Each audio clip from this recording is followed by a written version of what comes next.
unboxing para sa ating munting tindahan na naman mga kasari.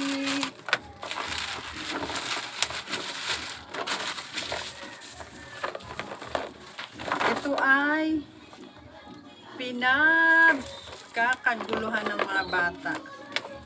Dahil ito ay binta sa ating tindahan.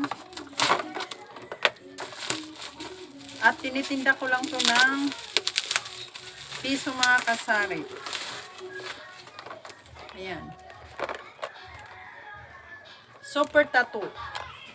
Yan. 200 peraso na siya mga kasari.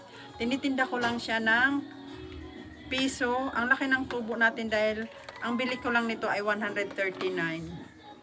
200 pieces. So, meron tayong 61 na tubo dito mga kasari. Tama ba ako? So, kung wala pa kayo nito mga kasari sa inyong tindahan, ayan, yung link nasa comment section at sa yellow basket. Bili na!